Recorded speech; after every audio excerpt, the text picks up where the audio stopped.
Hi friends, welcome back. BP അഥവാ രക്തസമ്മർദ്ദം രണ്ട് വിധമുണ്ട്. ഹൈ BP-യും ലോ BP-യും. ലോ BP-യേക്കാൾ അപകടകാരി ഹൈ BP ആണെന്ന് പറയാം.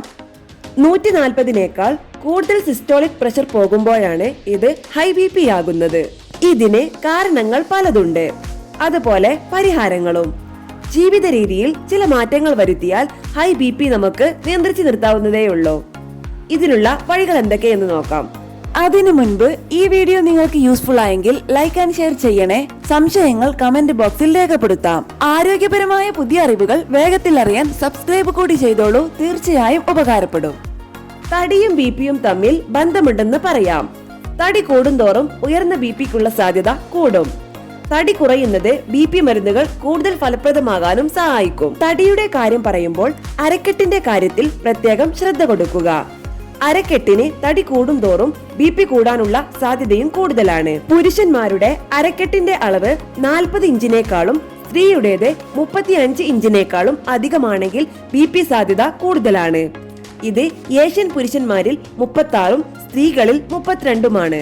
അതുപോലെ ഭക്ഷണ കാര്യത്തിൽ പ്രത്യേകം ശ്രദ്ധ വേണം. തവിട് കളയാത്ത ധാന്യങ്ങൾ, പച്ചക്കറികൾ, പഴവർഗ്ഗങ്ങൾ എന്നിവ കഴിക്കുക. കൊഴുപ്പ് കൂട്ടുന്ന വിധത്തിലുള്ളവ ഉപേക്ഷിക്കുക. കൂടാതെ ഉപ്പിന്റെ ഉപയോഗവും BP ഉള്ളവർ പരമാവധി കുറയ്ക്കുക.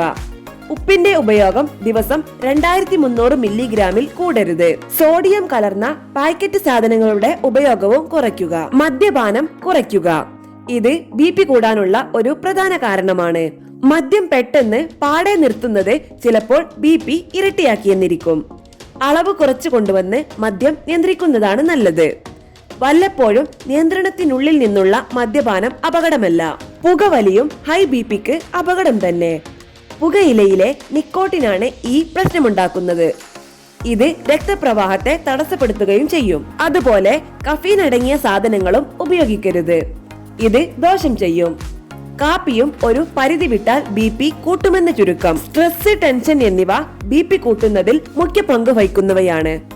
ഈ രണ്ട് കാര്യങ്ങളും അകറ്റി നിർത്തുന്നതായിരിക്കും BP നിയന്ത്രണത്തിൽ നിർത്താനുള്ള ഒരു വഴി. നല്ല കുടുംബവും നല്ല സുഹൃത്തുക്കളും രക്തസമ്മർദ്ദം കുറയ്ക്കാൻ സഹായിക്കും. പ്രശ്നങ്ങൾ അവരോട് നേരിട്ട് ചർച്ച ചെയ്യാം. ഇവരുടെ പിന്തുണ BP നിയന്ത്രിക്കാനുള്ള നല്ലൊരു വഴിയാണ്.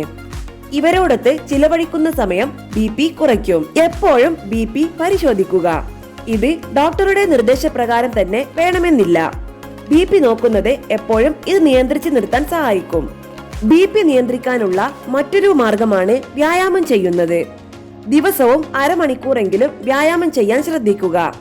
അതനുസരിച്ച് BP-യിൽ കുറവുണ്ടാകുന്നില്ലെങ്കിൽ വ്യായാമത്തിന്റെ ദൈർഘ്യം കൂട്ടുക.